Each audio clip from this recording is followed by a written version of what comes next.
오늘 보실 하나님 말씀은 마태복음 7장 말씀입니다. 제가 가지고 있는 성경으로는 11종 말씀, 21절 말씀부터 27절 말씀까지 천천히 같이 읽도록 하겠습니다. 마태복음 7장입니다. 신약성경 11종 말씀 21절부터 같이 읽도록 하겠습니다. 시작. 나더러 주여 주여 하는 자마다 다 천국에 들어갈 것이 아니요 다만 하늘에 계신 내 아버지의 뜻대로 행하는 자라야 들어가리라. 그날에 많은 사람이 나더러 이르되 주여 주여 우리가 주의 이름으로 선지자 노릇하며 주의 이름으로 귀신을 쫓아내며 주의 이름으로 많은 권능을 행하지 아니하였나이까 하리니 그때에 내가 그들에게 밝히 말하되 내가 너희를 도무지 알지 못하니 불법을 행하는 자들아 내게서 떠나가라 하리라.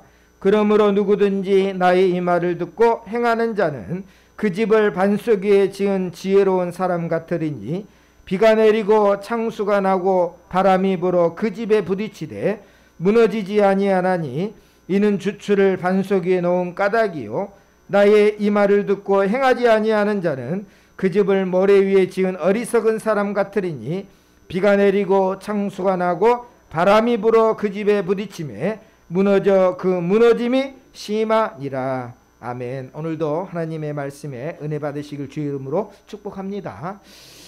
우리가 살아가는 데 있어서 가장 필수적으로 필요한 것이 뭐냐면 집입니다. 집. 육적인 집도 마찬가지지만 영적인 집도 있기 때문에 이 집을 잘 짓는 게 중요하죠. 목사님, 저쪽에 그 유목민들은 집이 없는데요. 유목민들은 이제 뭐 술록을 키우든지 양을 키우든지 그러기 때문에 이제 자꾸 이동을 하잖아요.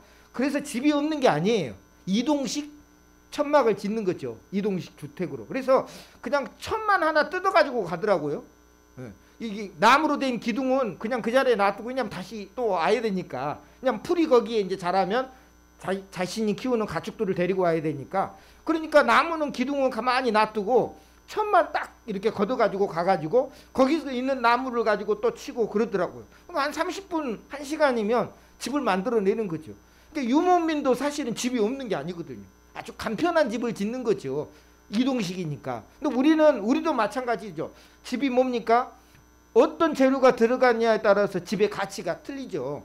옛날에는 저희 시골에서도 옛날에 집으로 지붕을 했거든요. 그때 아주 어렸을 때 생각이 나요. 굉장히 어렸을 때 보면 1년에 한 번씩 이렇게 아버지가 이렇게 그 볏집을 가지고 이렇게 한 번씩 이렇게 하는 걸 봤거든요. 그런 집은 가격이 그렇게 비싸지는 않죠. 요즘에는 이제 아파트를 짓고 시멘트로 해가지고 부어가지고 튼튼하게. 집의 용도는 뭐기 때문에 그렇게 중요할까? 집은 일단 안전하죠. 그렇죠. 안전하죠. 그래서 집에 일단 들어가 있으면 안전해야 되거든요. 그 안전이 우리의 영적인 마음이라든지 정신적인 마음에 편안함을 줍니다. 여러분 생각해 보세요. 문을 열고 잠잔다 생각하면 잠이 잘 안 오잖아요. 그렇죠? 단단한 방어문이 있으니까 우리가 문이 있으니까 편안하게 자죠. 물론 도둑들은 그것도 뭐 어떻게 보면 끌고 올 수 있겠지만 그런 것처럼 울타리가 있는데 울타리를 열어놓고 잠단다. 그러면 괜히 사나운 짐승들이 찾아올 수도 있고 뱀 같은 것도 올 수도 있고 그런 거다 보니까 걱정이 돼서 잠을 못 자거든요. 그래서 집이라는 게 중요한 겁니다. 그래서 집을 잘 짓는 게 중요한 거죠. 근데 오늘 말씀을 보면 집에 대한 얘기죠. 오늘 말씀은 머리 위에다 뭘 짓습니까? 집을 짓고 그 다음에 반석 위에다가 뭡니까? 집을 지어요. 그렇죠? 집 짓는 거예요. 집 짓는 거. 집 짓는 말씀인데 예수님께서는 이 말씀을 하실 때 우리가 사는 집에 대해서만 얘기하려고 이 말씀을 하셨겠습니까? 아니죠. 뭔가 다른 의미가 있어요. 그래서 비유로 주신 거예요. 이 중에 제가 2주 동안 팔복에 대해서 얘기했잖아요. 복이 있는 자는 심령이 가난한 자는 복이 있나니 하면서 복이 있다고 하면서 팔복에 대한 말씀 나왔는데 그것도 뭡니까? 비유예요. 비유. 그래서 난제예요. 어떻게 해석하느냐에 따라서 결과가 달라질 수 있죠. 그래서 목사들은 사실 굉장히 어려운 문제예요. 왜냐하면 어떻게 해석하느냐에 따라서 성도들은 다르게 들리기 때문에. 그래서 심령이 가난한 자는 복이 있나니. 근데 우리가 가만히 생각해 보면 아니 그냥 직접적으로 말씀하시면 되지. 굳이 왜 비유를 들어서 말씀하시는가? 그런 생각 안 해보셨어요? 계속해서 저번에도 이제 한번 복습해 볼까요? 그래도 뭐 지나가는 말씀. 여러분, 심령이 가난한 자가 복이 있다라고 했는데 심령이 가난해야만 누가 보인다 그랬습니까? 그래요. 예수님이 보이는 거예요. 가난하지 않으면 뭡니까? 예수님이 안 보인다는 거예요. 그래서 이 심령이 가난하다는 말은 뭡니까? 바로 예수님을 믿게 되는, 축복을 받게 되는 사람이 복이 있는 거예요. 그래서 천국이 누구의 겁니까? 그들의 것이 되는 거예요. 그렇죠? 예수님이 아닌 이상으로 우리 천국 갈 수는 없잖아요. 그러니까 예수님을 보는 사람만, 알아보는 사람만. 여러분, 옆에 있어도요 예수님을 못 알아보는 사람 많잖아요. 왜? 살기 바쁘니까. 그리고 누리고 싶은 게 많으니까. 지금도 세상 그러잖아요. 지금 우리 주변에도 그러잖아요. 예수님이 있는데도 불구하고 예수님을 거부하고 있는 사람들이 많잖아요. 그 다음에 어떤 사람들이 예수님의 삶을 더 이해한다 그랬습니까? 이제 복습이니까 애통하는 자. 그렇죠? 애통하는 자는 나중에 결말이 위로받는다고 그랬잖아요. 근데 아무리 생각해도 아니 우리 장례식장이나 사실은 우리가 위로를 많이 주기도 하고 그런 위로를 받는데 애통하는 자 도대체 뭐가, 그러니까 애통을 하는 눈으로 성경을 바라보면요 예수님의 삶이 나를 위해서 이렇게 희생했구나 하는 것을 보여요. 예수님이 태어나는 순간, 또 예수님께서 공생애를 통해서 어려운 병자들을 치료하시고 찾아다니시면서, 그리고 십자가 지는 것까지 뭡니까? 다 누구를 위한 삶이었어요? 나를 위한 삶. 그게 보이는 거예요. 여태까지는 그냥 예수님은 위대한 선생님이고 많은 사람들을 위해서 희생하신, 십자가에 죽으신 분이다라고만 생각했는데, 애통하는 자의 마음을 가지면 뭡니까? 이게 다 누구를 위한 거예요? 나를 위한 거예요. 그러니까 내가 뭡니까? 위로를 받게 돼요. 내가 위로를 받아요. 그렇죠? 이 세상 살기 힘들잖아요. 코로나 때문에도 사실 힘든데 그 안에도 힘들어요. 우리나라 사람들은 70년 됐다 그랬잖아요. 분단되고 나서 70년 됐는데 죽기 살기로 살아왔어요. 죽기 살기로. 정말로 생각이 한강이 기적이라고 얘기하잖아요. 이 기적을 만드는 동안 우리나라 사람들은요, 보통 그 유럽인이라든지 이런 사람들은 살아갈 때 많이 이게 하면 70% 80% 쓰면 성공한다 그럽니다. 자기에게 어떻게 보면 능력을 70이나 80% 쓰면. 근데 우리나라 사람들은 몇 퍼센트 썼는지 아십니까? 120% 이상 썼어요. 그러니까 다른 나라보다 더 빨리 성장한 거예요. 빨리 성장을 한 거예요. 그래서 선진국도 들었고요. 유일하게 전쟁을 겪은 나라 가운데 선진국에 든 나라 우리나라밖에 없어요. 그러니까 기적 같은 일이 일어난 거예요. 근데 그 일은 그냥 만들어진 게 아니잖아요. 우리 아버지, 우리 어머니들의 눈물과 피눈물 때문에 사실은 경제가 이렇게 발전한 거잖아요. 그들의 수고와 헌신이 없었으면 우리는 없었잖아요. 이렇게 살다 보니까 사실은 굉장히 어려워요. 그래서 이 모든 것들이 다 뭡니까? 애통하는 자는 위로를 받게 되고, 그 다음에 온유한 자는 뭡니까? 온유해야만 할 수 있는 게 있다 그랬잖아요. 말씀을 들을 때 하나님의 말씀으로 들려오는 거예요. 순종을 잘하는 사람들 보면 온유한 자예요. 제가 얘기했잖아요. 여러분, 소를 길들이기 위해서는 뭘 뚫어요? 콧뚜레를 뚫죠. 콧뚜레 하나만 뚫으면 뭡니까? 소가 아무리 힘을 써도 잡아 당기면 되는 거예요. 그러면 따라오는 거예요. 근데 콧뚜레 안 하는 소는 어떻게 한 겁니까? 길들이기가 어렵잖아요. 그렇죠? 그런 것처럼 우리의 마음에 뭘 뚫어야 돼요? 콧뚜레를 뚫어야 돼요. 그래야 온유한 자의 심령이 되는 거예요. 그래야 뭡니까? 하나님의 말씀을 들어도 이게 내게 오는 말씀이라고 가슴에 못이 박히는 것처럼 콱 박히는 거죠. 오늘 말씀도 그래요. 비유로 말씀하시는데 반석에 짓는 집과 모래에 있는 집, 이거 뭘 얘기하는 것이지? 라고 생각하면 비유잖아요. 근데 예수님께서 비유로 말씀하실 때 어떤 이유가 있어요. 이게 굉장히 저와 여러분에게는 복이 됩니다. 말씀 하나 찾아봤는데 한번 넘겨보시면, 제자들이 이 비유의 뜻을 이게 뭐냐면, 이제 예수님께서 씨에 대한 비유를 들었어요. 4가지 밭에 대한 비유를. 길가에 씨가 떨어졌고, 또 돌짝밭에 씨가 떨어졌고, 또 가시밭에 씨가 떨어지고, 옥토밭에 씨가 떨어진 비유를 말씀해요. 그러니까 제자들은 이해를 못하죠. 제자들도 열심히 공부해서 문과생이 아니었어요. 왜냐하면 대부분 어부들이었잖아요. 그러니까 이제 이해가 안 되니까 이제 물어보는 거예요. 여기 9절에. 그러니까 10절에 예수님이 이렇게 대답합니다. 하나님 나라의 비밀을 아는 것이 너희에게는 허락되었어. 아멘. 저와 여러분, 예수님을 아는 거, 그거는요 허락된 자만이 알게 되는 거예요. 이게 굉장히 중요한 겁니다. 그냥 아무에게나 예수님을 믿게 되고 아무에게나 그냥 뭐 믿음은 주어지는 게 아니라 하나님이 허락된 사람만이. 저와 여러분 이거에 감사해야 돼요. 다른 사람에게는 비유로 하나니라고 그랬어요. 너희에게는 허락됐기 때문에 내가 이것을 풀어 설명을 해주지만 비유로 하나니 이는 그들로 보아도 보지 못하고 들어도 깨닫지 못하게 하라 함이라 라고 그랬어요. 그러니 예수님께서 하는 비유는 굉장히 중요한 거잖아요. 근데 우리가 산상수훈이라고 하는 심령이 가난한 자는 복이 있나니 천국이 그들의 것이며 라고 하면서 마지막 이 모래 위에 짓는지까지 비유를 이렇게 들었는데 이 비유가 뭡니까? 오늘 저와 여러분들에게는 허락된 거라는 거예요. 근데 허락돼도 이게 무슨 말씀인지 잘 모르잖아요. 그래서 목사가 필요한 거죠. 그래서 이 비유는 굉장히 중요하다. 비유로 주신 것이 뭡니까? 저와 여러분을 더 사랑했기 때문이다라는 것을 알게 됩니다. 근데 가만히 생각해 보니까 항상 가르쳐 줬잖아요. 하나님 나라의 비밀을 아는 것이 너희에게는 허락되었으나 항상 예수님이 다니실 때는요 힌트를 주셨어요. 예수님과 가까이 있는 사람들은 더 큰 힌트를 받고 있었어요. 이해가 되시죠? 제가 왜 이 말씀하냐면 예수님이 자신이 하나님의 아들이는 것을 곳곳에다가 그 증거물들을 이렇게 보여주고 다녔어요. 근데 사람들은 그건 뭡니까? 눈이 어두워서 보지를 못한 거죠. 그래서 가난한 자란 심령이 가난한 자만이 누가 보인다 그랬습니까? 하나님의 아들 예수님이 눈에 들어오는 거죠. 그게 중요해요. 왜냐하면 곳곳에다가 보여주니까. 한 번은 그런 일이 있었습니다. 예수님이 이제 기적을 많이 행하고 다니셨잖아요. 근데 이제 이 바리새인과 사두개인들은 그때 당시에 권력을 잡고 있기 때문에 예수님이 인기가 좋아지는 걸 원하지 않았어요. 그리고 예수님은 가난한 자들과 함께 있었잖아요. 예수님은 병든 자들과 늘 함께 있었잖아요. 자기네들은 다 부자들이고 자기네들끼리만 노는데 예수님은 가난한 자들하고 병자들하고 함께 있다 보니까 인기가 막 올라가는 거예요. 그래서 얘기하기를 예수님이 기적을 행해서 귀신을 내쫓아내면 누구의 힘을 빌어가지고 귀신을 내쫓는다고 소문을 냈습니까? 귀신의 왕을 빌어가지고 귀신을 내쫓는다고 이렇게 소문을 내고 다녔어요. 그러다 보니까 누가 걱정이 되겠어요? 예수님을 제일 걱정한 사람 누굽니까? 가족이겠죠. 그래서 예수님의 어머니하고 그 형제들이 4명 있어요. 예수님이 제일 큰 아들이고 그 다음 밑에가 4명이나 되면 요셉 뭐 여러 유다도 있고 뭐 있더라고요 보니까. 그러니까 이 4명의 그 동생들이 예수님을 찾아왔어요.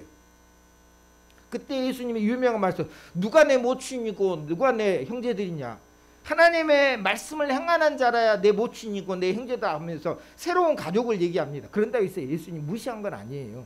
근데 그러면 형제들은 왜 찾아왔느냐는 거예요. 예수님이 이제 공생애를 살면서 하나님의 아들로서 기적을 행하고 막 그러는데 형제들이 첫 번째는 걱정이 돼서 찾아왔겠죠. 근데 다른 성경을 보면요, 예수님의 친족들은요 예수님 미쳤다고 얘기했어요. 예수님 미쳤다고. 예수님을 육신적으로 아는 사람, 어렸을 때부터 아는 사람들은 예수님 미쳤다고 그랬어요. 그러니까 이제 형제들이 걱정이 됐겠죠. 진짜 미쳐서 그런 건가? 그래서 걱정이 돼서 확인하러 온 거예요. 어떻게 살고 있는지. 근데 누구도 같이 따라온 거예요. 그 형제들은 예수님을 하나님의 아들로 안 믿었으니까 그냥 형으로만 생각을 했어요. 근데 누구도 따라왔냐면 모친도 왔잖아요. 모친은 누굽니까? 잘 아는? 마리아잖아요. 다른 형제들은 예수님을 어떻게 보면 몰라볼 수도 있어요. 왜냐하면 그냥 태어났는데 위 형이니까, 예수님이 육신적인 형이니까. 근데 누구는 그러면 안 돼요. 마리아는 그러면 안 돼요. 왜냐하면 마리아는 가장 큰 힌트를 이 땅에서 받고 살았잖아요. 왜냐하면 동정녀로서 누구를 태어나게 하신 겁니까? 예수님을 태어나게 하신 거잖아요.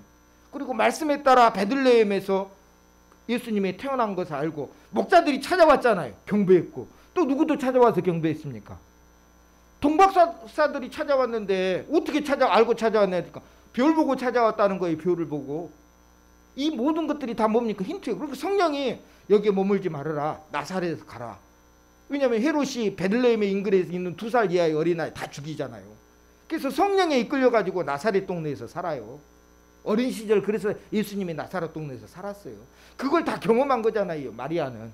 그리고 12살에 하나님 앞에 예배드리러 성전, 예루살렘 성전에 올라가는데 끝나고 나서 명절이 끝나서 집으로 돌아오는데 3일길로 이제 집으로 돌아왔는데 누가 안 보여요. 예수님이 안 보인 거예요. 자기 아들이 안 보인 거예요. 쉽게 얘기하면. 그래서 다시 어떻게 하냐. 다시 찾아서 올라가 예루살렘으로. 3일길을 내려왔는데 집으로 가는 길을 다시 올라가요. 그래서 봤더니 예수님 어디에 있어요? 성전에 있는 거예요. 그때 예수님이 그래요. 내가 아버지 집에 있어야 할 줄을 모르셨나이까라고 하면서 말씀한 거예요. 그래서 이 요셉과 마리아는 그 말씀을 아주 마음속에 깊이 생각했다라고 성경에도 나와요. 그렇게까지 힌트를 많이 줬잖아요. 그리고 예수님이 첫 번째 기적이 뭔지 아십니까? 이 땅에 오셔서 행하시는 기적, 뭘로 변화시켰어요? 네, 물을, 가나의 혼인잔치, 누구의 부탁으로 이게 이루어진 겁니까? 그 우리가 천주교에서 마리아를 그렇게 높이 세운 거는 이것 때문에 그런 거예요. 왜? 자기 아들한테 부탁하니까 예수님이 하시지 않냐. 그러니까 누구의 힘을 빌어서, 어머니의 힘을 빌어서 우리가 누구에게 부탁해야 되냐? 예수님께 부탁. 그게 천주교의 기본 정신이에요. 근데 저와 여러분은 그렇게 안 하잖아요. 왜요? 우리는 누구한테 말씀하니까? 우리는 예수님한테 직접 기도하니까. 그래서 그런 일까지 경험했던 마리아도요. 예수님이 그 형제들은 믿지도 않고 동생들은 믿지도 않고 친척들은 미쳤다고 그러니까 지금 예수님 앞에 온 거예요. 물론 예수님을 안 믿어서 온 건 아니라고 생각이 들어요. 걱정이 돼서 온 거죠. 어머니 마음에. 그런 거죠. 그만큼 힌트를 많이 주셨고 예수님이 가실 여러분 풍랑이는 바다에서 그 풍랑을 장전하게 하시는 것도 다 누구에게 보여주신 거예요? 제자들에게 보여주신 거예요. 내가 하나님의 아들이라는 것을 계속해서 보여준 거예요. 우리 입장에서는 엄청 답답하죠. 자신이 하나님의 아들이라고 말씀하시면 되지 왜 굳이 그렇게까지 삥삥 돌려서 말씀하는 거야. 계속 힌트를 줬다니까요. 힌트를 줬는데도 사람들은요 거부를 하는 거예요. 그래서 예수님께서는 끝까지 뭡니까? 끝까지 비유로 말씀을 증거하십니다. 그래서 우리는 뭡니까? 이 비유를 통해서 하나님의 아들을 우리는 마음속에 모시는 게 가장 중요해요. 그래서 오늘 그러면 이게 비유라고 생각을 하시고 한번 봐보자고. 모래 있는 집하고 반석 위에 있는 집 공통점은 뭘까요? 집이죠. 눈에 보이는 집이죠. 그죠? 어떤 사람은 더 멋있게 지은 집도 있을 것이고 또 간단하게 지은 집도 일단 집이잖아요. 말씀을 듣는 것이 뭡니까? 집을 짓는 거와 같은 거예요. 거기까지는 똑같아요. 근데 차이가 뭐냐? 이게 차이가 중요한 거예요. 차이는 눈에 보이지 않는 거예요. 그 차이는 뭡니까? 무슨 공사를 했다는 거예요? 기초공사. 그러니까 오늘 예수님의 말씀에 이 비유의 가장 큰 핵심은 기초공사를 했느냐 안 했느냐의 차이예요. 무슨 집을 짓느냐 이거 중요하죠. 우리는 사실 굉장히 이게 중요한 거예요. 아파트에서 삽니까? 뭐 단독주택에서 삽니까? 어디 초가집에서 삽니까? 이게 우리의 뭐예요? 중요한 그잖아요. 조금 돈이 있으면 뭡니까? 남들이 부러워하는 밑에 상가도 있고 막 상가 그 아파트 있잖아요. 엄청 비싼 거. 이런데 우리는 그런 게 더 외형이 중요하잖아요. 근데 예수님은 이 비유에서는 그걸 얘기 안 하셔. 너희들도 꼭 이런 집 지어라. 이렇게 비싼 집 지어라. 수영장도 좀 있고. 그리고 뭐 각 방마다 에어컨 시설 다 되어가지고 여름에 아무리 더워도 그냥 시원하게 반팔 입고 다닐 수 있고 아니 긴팔 입고 다니는 실내에서 겨울에는 반팔 입고 다니고 그런 집이 얼마나 좋아요. 그런 집을 지으라고 성경에서 예수님 말씀하지 않는 거예요. 그럼 뭐냐? 예수님이 원하는 거는 기초공사 했느냐 안 하는 거예요. 그게 중요한 거예요. 그 기초공사가 뭡니까? 모래 위에다가 집을 짓느냐 반석에다가 집을 짓느냐. 여러분 편안하고 좋을 때에는 누가 더 좋겠어요? 둘 다 집이니까 좋긴 하겠죠. 근데 기초공사를 안 하면 돈도 적게 들어갈 것이요. 그죠? 그리고 집도 빨리 뭡니까? 지을 거 아니에요. 남들은 반석에다가 그 돌에다가 구멍을 뚫어가지고 요즘처럼 뭐 이게 구멍 뚫는 기계가 막 있어가지고 잘 되는 것도 옛날에는 다 그렇게 해야 될 거 아니에요. 징으로 막 구멍을 뚫고 그 고생함에 있을 때 머리에 있는 사람들은 벌써 그냥 기둥이 세워지고 벌써 집 모양이 다 완성되고 남들은 이제 기초공사할 때 자기네들은 그냥 집 안에서 그냥 이거 빨리 끝나니까 너무 좋다라고 그럴 거 아니에요. 근데요 기초공사를 한 집과 안 한 집의 차이는 뭐가 올 때 이게 구분이 됩니까? 네, 비가 쏟아지고 창수가 날 때. 이번에 여러분 강남에 강남역에 물 잠겼잖아요. 뭐 여러 가지 이유가 있어요. 근데 거기서 물이 안 잠긴 아파트가 있었어요. 주차장에 방수벽을 설치했대요.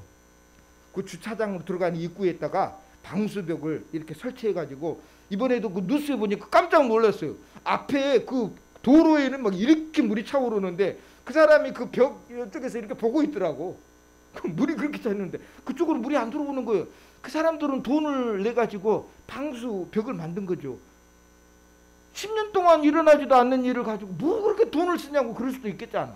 사람들이 그 일어나지도 않아. 누가 이런 강남에 우리나라에서 제일 노른자 땅인데 이런 데서 무슨 사망 사고가 나고 이런 데서 무슨 물난리가 나 그럴 수도 있잖아요. 근데요 그 아파트는요 방수벽을 세워놨어요. 그랬더니 그 아파트의 주차장에도 물이 안 지워졌어요. 근데 다른 아파트에는요 지하 주차장부터 물이 채워져가지고 엄청나게 비싼 차들, 우리는 구경도 못하는 차들 전부 물에 잠겼어요. 이게 기초공사의 문제라는 거예요.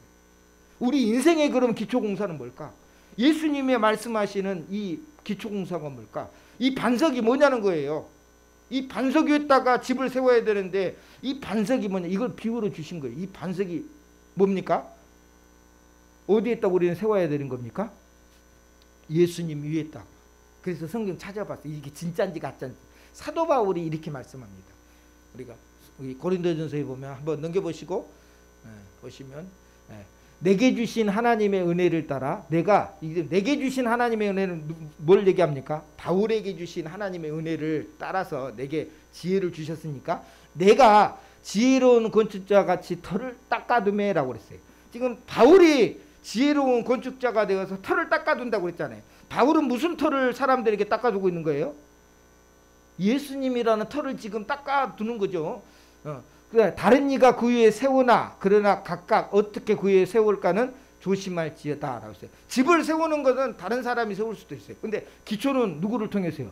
사도 바울을 통해서. 이 닦아둔 것 외에는 능히 다른 터를 닦아둘 자가 없으니 이 터는 곧 누구라고요? 예수 그리스도라. 그러니까 바울은 오늘 예수님께서 반석이 있는 집하고 모래에 있는 집을 가장 잘 뭡니까? 이해한 사람이었다는 거예요. 이게 중요한 거예요. 우리는 인생에서 보여주는 게 중요합니다. 그렇죠? 초가집에서 저희 시골집도 사실 뭐 초가집이고 또 살고 또 아파트에서 살고 그래서 비싼 돈 들여서 이제 또 집을 사고 빚내서 집 사고 막 그러겠죠. 근데 사실은 외형적인 집도 중요합니다. 안전하니까. 그렇지만 여러분 안에 있는 기초공사 그걸 놓쳐버리면 안 된다는 거예요. 그걸 놓쳐버리면 어려울 때에 지켜줄 자가 없잖아요. 저와 여러분 예수님께서 여러분의 터가 되시고 여러분의 반석이 되시는 것을 꼭 기억하시길 축복합니다. 근데 그걸 우리가 착각하는 게 있어요. 근데 반석이 짓는 집은 이제는 반석만 있으면 다 잘. 여러분 반석이 있는 집이 짓기가 쉽겠어요? 모래에 있는 집이 짓기가 쉽겠어요? 당연히 반석이죠. 더 고생도 많이 하잖아요. 예수 믿고 살아가는 것이요 더 어려워요. 안 어렵습니까? 뭐 여러 가지 생각이 있겠죠. 근데요 세상은 불법을 행해도 안 걸리기만 하면 되는 세상이잖아요. 요즘 같은 세상에서. 근데 우리는 하나님의 말씀으로 마음만 찔려도 그게 뭐예요? 불법이 되는 거예요. 그러니 우리는 세상의 법보다 더 큰 도덕법을 가지고 예수 믿는 사람들이 살아가다 보니까 사실 더 찔리고 더 회개해야 되는데 요즘 우리들도 뭡니까? 안 걸리기만 하면 돼. 그래서 11계명이 있다고 그러잖아요. 사람들한테 11계명. 그건 뭐냐면 하고 안 걸리면 되는 거예요. 여러분 그게 안 걸리면 되는 게 아니에요. 하나님의 눈은 다 알고 계신다는 거예요. 그래서 오늘 사도 바울은 뭡니까? 예수 그리스도가 터다. 저와 여러분에게 있어서 터는 누구라는 겁니까? 예수 그리스도. 이것을 받는 자가 가장 큰 복이 있는 거예요. 그래서 심령이 가난한 자는 복이 있나니 그 터를 누구로 삼는 자? 예수 그리스도로 삼는 자가 복이 있다라는 말씀이 이제 처음과 끝이 딱 되는 거죠. 그렇죠? 결국 예수님은 누구를 알리고 싶은 거예요. 산상수훈은 예수님이 처음에 시작할 때 주시는 말씀이잖아요. 누구를 먼저 알려주고 이 터가 뭔지, 이 터가 누구라는 거예요? 네가 지금 보고 있는 예수다라는 것을 보여주고 시작을 하는 거예요. 힌트를 주고 시작하는 거죠. 근데 사람들은 뭐 했습니까? 자기 앞에 기적이 일어날 때는 기뻐하고 좋아하다가 나중에는 결국 십자가에서 못 박고 죽으실 때는 죽이라고 했던 사람이 누굽니까? 그 사람들이에요. 똑같은 거예요. 그러니까 이런 것 말씀을 보고 그래서 그 다음 장을 한번 넘겨보시면 사도 바울이 이 말씀을 해요. 만일 누구든지 금이나 은이나 보석이나 나무나 풀이나 지푸로 이 터 위에 세우면 사실 우리도 우리가 집 질 때 이걸로 이런 재료들을 해야 돼. 영적으로도 마찬가지. 어떤 사람은 금으로 영적으로 집을 짓는 사람이 있어요. 이 사람들은 을을 위해서 핍박받는 자라고 할 수 있어요. 왜냐하면 상이 있으니까. 그죠? 그 다음에 보석이나 나무로 이렇게 집을 짓고 풀이나 짚으로 집을 짓고 자기의 능력에 따라서 집을 짓고 살아요. 근데요, 언젠가 남네. 이는 불로 나타내고 그 불이 사람의 공적이 어떠한 것을 시험할 것이라. 이 불이 뭡니까? 심판의 불이라는 거예요. 그러니까 저와 여러분이 이 땅에서 물론 어떤 집을 사느냐 이것도 중요한 겁니다. 우리 성도들은 잘 살았으면 좋겠어요. 또 행복했으면 좋겠어요. 편안했으면 좋겠어요. 그렇지만 세상은 공평하지 않잖아요. 그렇죠? 세상은 공평하지 않아요. 어떤 사람은 큰 아파트에서 사는 사람이고 어떤 사람은 조그만한 뭐 어떻게 보면 요즘에는 반지하라고, 저도 반지하에서 옛날에 살아봤는데 그 반지하 집에서 사는 사람이 있어요. 그걸로 우리가 사람을 평가하고 우리가 인생 실패했다고 그게 아니라 기초공사가 돼 있느냐 이걸 질문하자는 거예요. 반지하에 살아도 예수님이 기초공사가 되어 있는 그 집은요, 나중에 심판의 때를 견딜 수 있어요. 근데요, 아무리 높은 빌딩에서 살아도요, 기초 예수 그리스도가 터가 되지 않으면 뭡니까? 심판의 때에는 무너질 수밖에 없다라는 거. 이거를 예수님은 간절하게 지금 가르쳐주고 싶은 거예요. 이렇게 가르쳐주고 싶은데도 사람들은 뭡니까? 자기 욕심에 따라 살아요. 그게 세상이라는 거예요. 오늘 저와 여러분은 어떤 집을 짓고 사실 겁니까? 머리에 짓는 집보다 여러분 반석에 있는 집. 저와 여러분 이미 예수님을 믿습니까? 아멘. 저도 예수님 믿습니다. 이 터 위에 우리는 집을 짓는 거예요. 비록 허름한 집이라 할지라도 그래도요, 튼튼한 집입니다. 창수가 나도 견딜 수 있는 집이라는 거예요. 그러나 시멘트로 집을 지어도요, 기초가 없으면, 그래서 옛날에 그 뭐 어디 뉴스 보니까 그 원래 철근이 들어가야 될 그 곳에 대나무를 집어넣었더라고. 대나무, 속빈 대나무를 집어넣어 가지고 그걸로 아파트를 만드는 그런 데도 있대요. 어느 나라라고는 얘기 안 하는데. 그리고 스티로폴 같은 거, 이게 부피가 크잖아요. 그거 집어넣으면 시멘트가 덜 채워지잖아요. 그러니까 돈이 남는 거예요. 부실 공사를 하는데 그거 스티로폴 집어넣고 그러니까 나중에는 건물이 휘청하고 쓰러지더라고요. 처음에는 보기에는 좋은 것 같아도요, 기초 공사가 이렇게 중요한 거예요. 예수 그리스도로 또 터를 닦고 우리가 살아가는 우리 성도들이 이 땅에 살면서 힘들게 집 짓기를 합니다. 근데요, 창수가 나도 무너지지 않을 겁니다. 악한 마귀가 와도. 그래서 여기 이제 마지막으로 주여 주여 하는 사람들이 등장해요. 오늘 성경에 보면 주여 주여 하는 사람, 여러분 주여 주여 하면 다 예수 믿는 사람들 같잖아요. 근데 이들 중에는 천국에 못 들어가는 사람도 있다고 그래요. 우리가 쉽게 하는 착각이 하나 있어요. 그게 뭐냐면 기적이 막 일어나고 권능이 막 일어나면 그 사람은 천국 안방에 있는 사람이라고 생각하는 경우가 있어요. 여러분, 마귀도요, 기적과 이적들을 만들어낼 수 있어요. 그럼 사람들이 뭡니까? 거기에 유혹이 돼가지고 오히려 마귀의 꼬임에 빠질 수 있다는 거예요. 주여 주여 한다고 해서 그게 아니라 뭡니까? 하나님의 말씀을 듣고 행하는 자가 진짜다라고 하는 사실을 기억하시고, 오늘 성경 말씀에 따라서 여러분, 뭐 저도 주여 주여 합니다. 그런다고 해서 아이고 나도 그럼 천국에 못 들어, 이게 아니에요. 진짜 주님을 찾고 예수님을 찾고 부르짖는 사람이 있는가 반면 그냥 뭐예요? 예수님의 이름만 빌려오는 사람이 있어요. 왜? 예수님의 이름은 능력이 있잖아요. 귀신을 쫓아내고 권능이 일어나요. 잘 되겠죠? 예수님의 이름으로 기적이 일어나면 사람들이 막 따라오고 그냥 신과 같이 경배를 하겠죠. 근데 그건 뭐예요? 예수님의 이름만 빌려온 거예요. 결국 심판의 때에는 기초공사가 되지 않는 거예요. 저와 여러분 이 말씀을 꼭 기억하시고, 여러분 꼭 기초공사가 된 줄도 저는 믿습니다. 오늘 여기 이 자리에 있는 우리 성도들은 전부 다 예수님의 터를 가지고 이 시간 집을 짓는 거예요. 더 좋은 집 짓는 거 더 좋은 것이고, 그런다고 해가지고 허름한 집이 지어도 집이 아닌 것도 아니잖아요. 그래서 이 세상에서 살아가면서 하나님 앞에 이 시간 집을 잘 짓는 영적인 건축가가 되시기를 주의 이름으로 축복합니다. 오늘 찬양은 우리 이 몸의 소망 무행가, 우리 가사 생각하면서 우리 주 예수 밖에는 믿으리 아주 없도다, 우리 찬양 같이 한번 하시고 기도하도록 하겠습니다.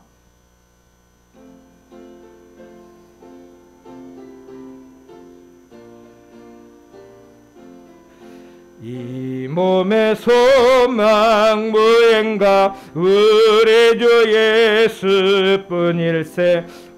우리 주 예수밖에는 믿으리 아주 없도다. 주 나의 반석이시니 그 위에 내가 서리라. 그 위에 내가 서리라. 무섭게 바람 부는 밤 물결에 높이 설렐 때 우리 주 크신 은혜의 소망에 닿을 주리라. 주 나의 반석이시니 그 위에 내가 서리라. 그 위에 내가 서리. 반주해 주시고 이 시간 말씀을 생각하면서 나는 예수님의 터 위에, 예수님의 반석 위에 서 있고 또 집을 짓는 자인지 오늘 이 시간 예수님 앞에 내려놓고 예수님을 영접하고 말씀대로 순종하며 살기를 원합니다라고 잠시 기도하겠습니다. 하나님 아버지, 이 시간 결심합니다.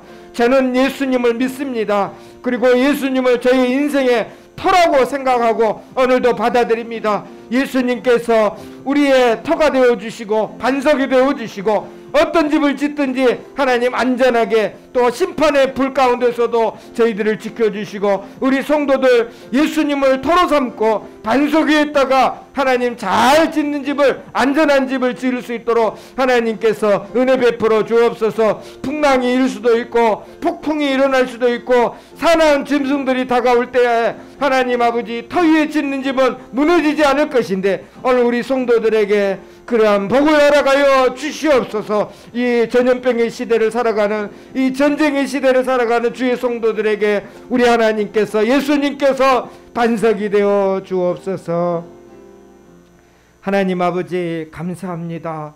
주 나의 반석이시니 얼마나 기쁘고 좋은 일인지 오늘도 우리 인생의 반석이 되어 주시고 우리는 그 위에 수고하고 애씀으로 말미암아 집을 세울 때에 우리 성도들이 지은 집은 더 안전하고 우리 성도들이 지은 집은 더 평안하고 더 하나님 축복의 집이 될 수 있도록 하나님 은혜 베풀어 주시옵소서. 마지막 심판의 불도 견딜 수 있는 기초공사, 오늘도 우리가 다시 한번 우리 자신들을 돌아보면서 나는 예수님을 믿고 있는지 한번 생각해 볼 수 있는 저희들 되게 허락하여 주옵소서. 예수님의 이름으로 기도드리옵나이다. 아멘. 여호와는 내게 복을 주시고 너를 지키시길 원하며 여호와는 그 얼굴을 내게 비추사 은혜 베푸시길 원하며 여호와는 그 얼굴을 내게로 향하여 되사 평강 주시기를 원하노라. 지금은 우리 주 예수 그리스도의 크신 은혜와 하나님 아버지의 무한하신 사랑하심과 성령 하나님의 감동하심이 예수님을 토로 삼고 반석 위에 있다가 우리의 집을 짓기 원하는 사랑하는 성도들 머리 위에, 가정 위에, 자녀들 위에 이제와 영원토록 함께 있을지어다. 아멘. 주여.